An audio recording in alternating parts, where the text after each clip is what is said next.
Hi everyone, I'm Gary Null, broadcasting and video streaming live from our studios in New York City, and I'd like to welcome you. You can watch today's program by going to Progressive Radio Network Facebook. And I suggest that because we're going to be showing you several video clips today that I think you'll find of interest. We're going to talk about apples and green tea and how those ingredients, according to Edith Cowan University in Australia, allow us to live a longer life. Also today, we'll be taking on the issue that we started yesterday, a special insight from Chris Hedges from Truthdig, and I've added my own commentary into that, and on what's wrong with our current system. It's not working for us. It's certainly working for the people in control, and we just don't have to be in control of anything today. Then a special commentary that's very important because we have people listening from all over the world on how we can create a two-tiered system. For those who want and demand their own private insurance, you can have that. But for everyone else, we can have universal health care. They're saying you can't do that because it will cost about $20 to $30 trillion over the next 10 years. I'm saying you're absolutely wrong. You haven't done the scholarship, you don't have a background in economics, and you don't know about the healthcare system. You're just engaged in a non-plausible platitude of political convenience. Now let's get down to the nitty-gritty. Today I'm going to show you in detail, very detailed, exact information of how we can have universal health care and save $20 to $30 trillion. You heard me right. That's going to happen today. Also, yesterday I did a little commentary about what it means to be in front of a choice and decide, is this a good choice, appropriate choice, inappropriate choice? What is the likely outcome? And I want to share this 4-minute clip where I'm in front of McDonald's with you today because once on a buddy's 60th birthday, he was visiting me in Florida at the animal sanctuary. We were out on the track running. And I said, "This is a phenomenal day for you, Tom." And he said, "Why?" I said, "Well, not only just 60, but if you want to become the healthiest 60-year-old on the planet, I can help you do that." And this was my buddy from the age of very young in life. We grew up together. And he was very tall. He was about 6'4.5". He was an all-state athlete, great football player and basketball player, and an easygoing guy. Very, very nice guy to be around, great sense of humor. But he didn't live a healthy life. And so he turns to me and says, "Gary," he said, "I'm happy with my life. I'm content. I'm not going to give up my smoking." He smoked 3-pack cigarettes a day. "I'm not going to give up every morning going down to the Waffle House and having my breakfast. I want that. I like it." He said, "Now, you can take all those juices and eat all those vegan foods, and you can come out here and work out. That's your choice. It's not mine." And in that moment, I simply said, "You are right. I have no right to expect something of you that you don't expect of yourself. But if you should change your mind, then I'll be happy to help you." And then I mentioned this. "Would you think about this, Tom?" And I'm asking everyone in the audience to think about this at the same time. The traditional way that we learn in our society, and many other societies of the world, is that we do not pay attention to the day-to-day consequences of the choices we make. We wait till we get to an end point, to a destination. Then we will stop for a moment if there is a crisis, if something has changed, if we've lost control of something, a relationship is ending, a life is challenged, a job is insecure, we are in debt.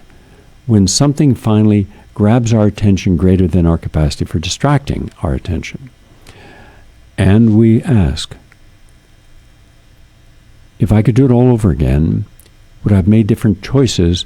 And do I have to get to a destination? Do I have to get to a crisis before I pay attention to the consequences of the choice I made? Otherwise, you'll never have a value added to your choices, because you'll be indifferent to the choice's consequence till there is a consequence. And then you say, wow. I'll give you a good example of this. There was a wonderful person. You heard her on the air here a lot. She had her own show on the Progressive Radio Network, Virginia Reed. And Virginia wanted to do something exceptional with her life. That's all she said. So I said, let's do something. And I was doing the San Francisco Marathon, the first San Francisco Marathon. And she came out there, and about halfway through the marathon, she didn't want to do it anymore. She hadn't trained. She'd only done 6 miles of training. It's 26 miles. And so she got angry. And she was angry, and she was actually trying to slug me about every other block for about 10 miles. And then I said, what do you see in front of you? She said, why? I said, because in front of you are the lead women.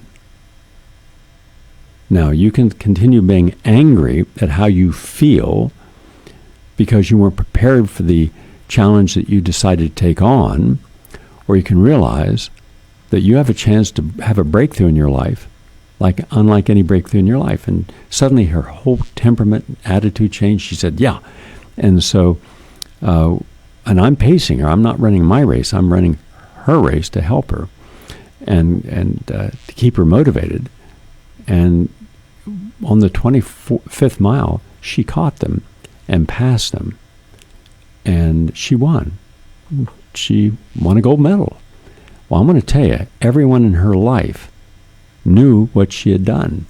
She was very pleased with her accomplishment, and rightly so. I mean, to win a gold medal in your first race in life, and the first race with no training whatsoever, was a marathon. And then I said, understand you could do this with anything else in your life, but you have to focus on it. You have to be disciplined. You have to gain the strength. Now, because she danced nonstop and she didn't smoke and she didn't drink, she was relatively healthy, but she had a very bad diet. And I once sat with her and I said, you're doing so much good for your life. Why not now pay attention to your health? And her answer was, I'm thin. I can dance all night. And she could. I said, you may be thin, but your arteries are probably clogged and damaged, the epithelium. You don't know the state of your health. When was the last time you had your blood pressure taken? She said, why should I take my blood pressure? I'm healthy. I said, it's called the silent killer for a reason.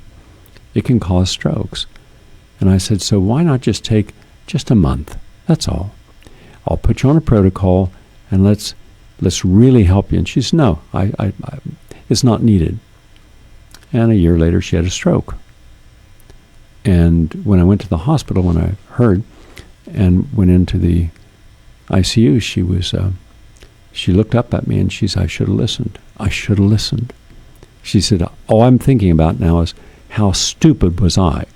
Okay, it's not to beat up on yourself. Did she change after that? No, she later died eating in a deli and having some unhealthy food. So even when we're at a crisis, it doesn't mean we're going to change.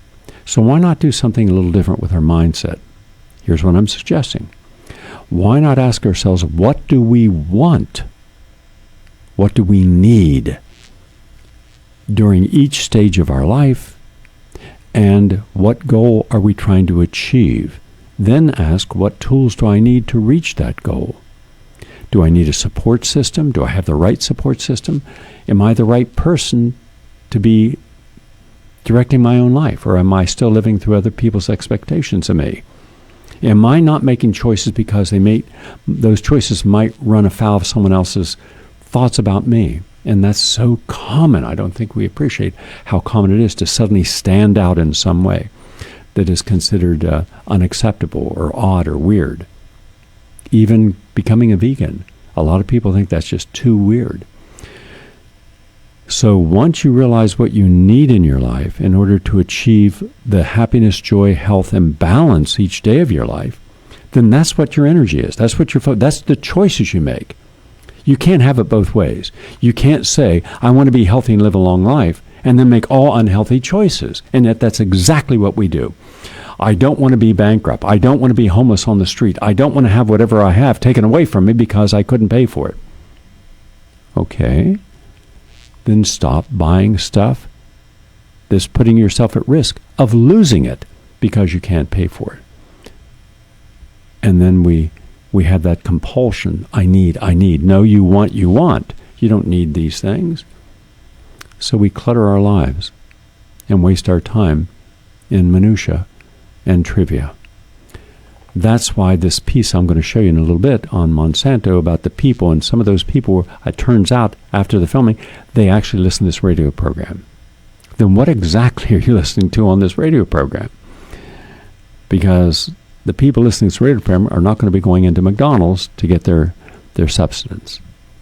Anyhow, we're going to do that. And also, if time permits, I'm going to play some of a testimony before Congress of an Evergreen State College professor, a very liberal professor, a very humanistic professor. I've watched some of his lectures, and they're very good.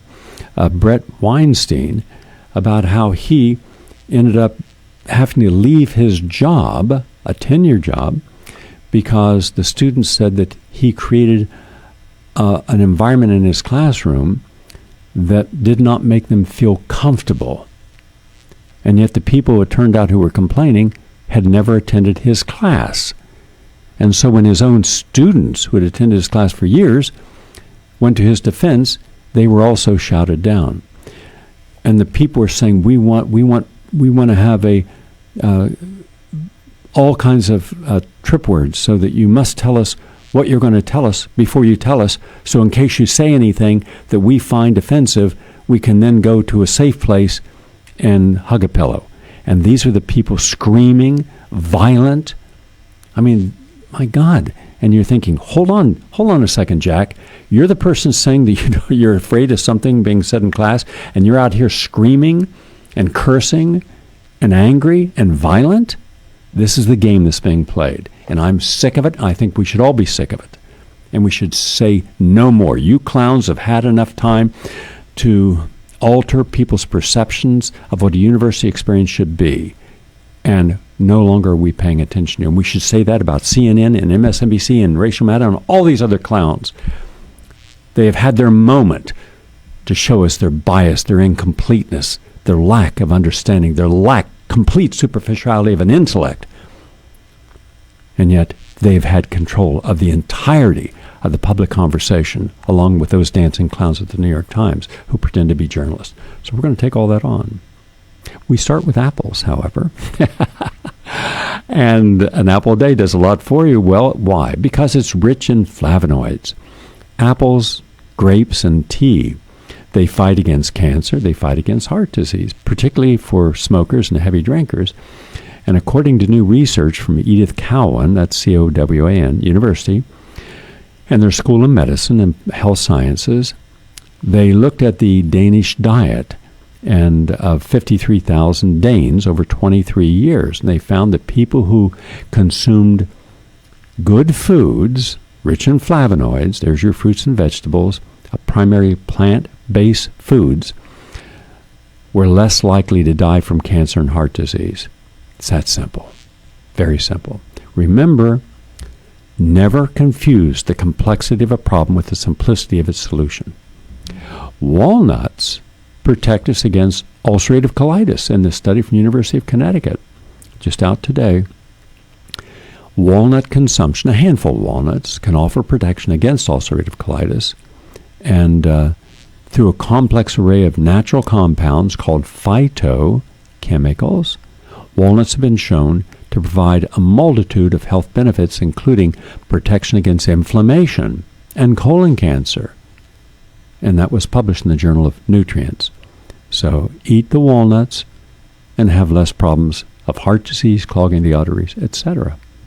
And we have millions of Americans suffering from Crohn's disease, etc. Also, a new study links a high-fat diet and gut bacteria and insulin resistance. It's University of Health Network in Canada.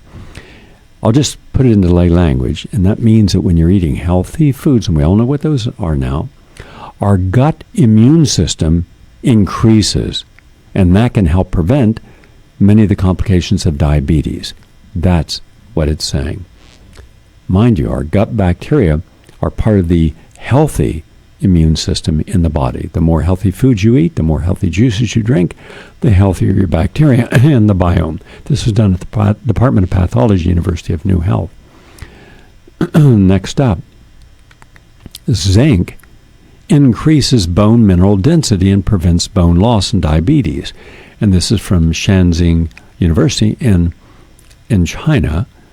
So it's just this simple. If you want to have less osteoporosis or thinning of the bones, and if you're diabetic, then take zinc. Zinc is very beneficial for your immune system, but it's also beneficial in helping with remineralization of your bones, and that's good. It protects you. Next up, a study finds older adults are less distracted by negative information. University of Southern California.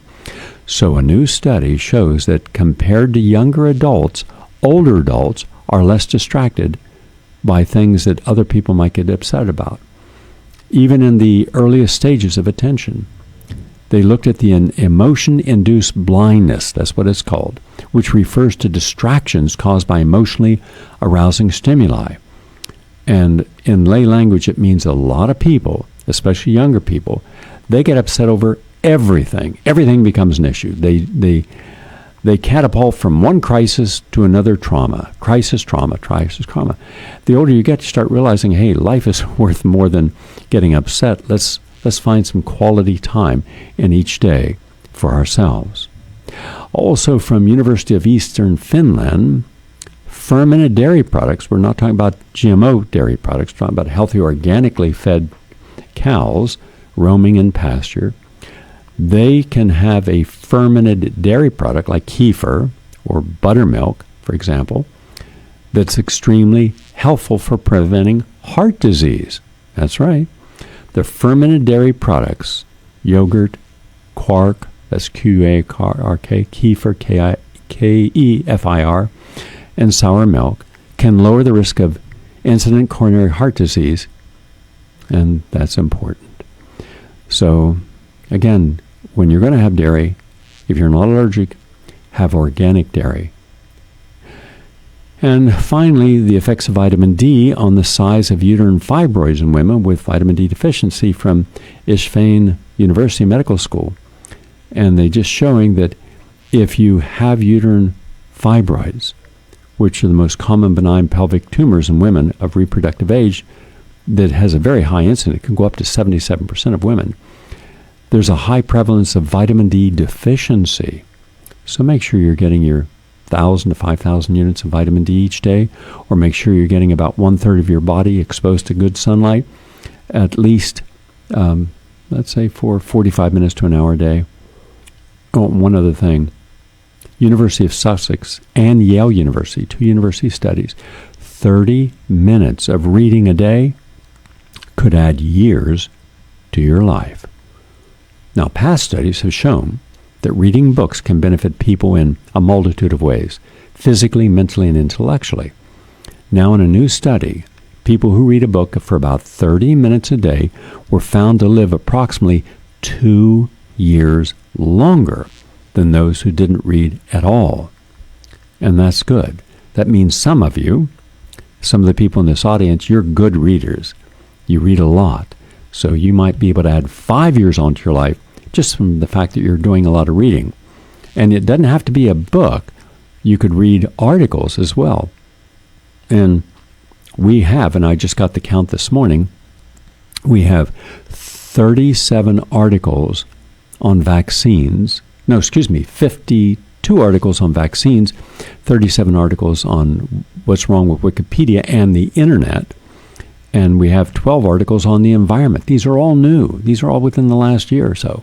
So read them, download them, and share them. In fact, this morning I got an email from a woman named Pieta from this audience who lives up state, and she said, could you send me 6 articles that I could give the state legislators tomorrow that would help explain the contradictions and myths and lies that are being told to legislators who are passing these draconian acts, because we're up there, a whole group tomorrow, to try to bring to the legislators' attention that we want freedom of choice, and that the vaccines are not safe, and the mandatory ones like Gardasil are extremely dangerous, and the MMR is extremely dangerous. She said, we need the data. I said, fine. So we sent her 6 articles that you could present in any court of law. They've all been medically vetted, and they've been legally vetted. So they're good for testimony. So she's going to make copies. She said she's making 300 copies to give to the people who are going to be there. That's a good way to use information. Let that information empower your social activism.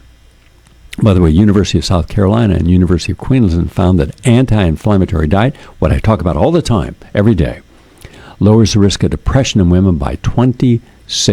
How about that? That's a big reduction. Now, that's the latest in health and nutrition, broadcasting live and video streaming live from our studios in New York City. I'm Gary Null. Watch the program on Progressive Radio Network Facebook, and we're going to take a short break and come back, and I'm going to share an important commentary versus fear, and we're going to be sharing some of the best insights from Chris Hedges, one of our greatest thinkers on the planet. I have my own commentary I'm going to be sharing, and then a separate commentary I'm going to be sharing with you as well. Got a lot to share. Stay with us.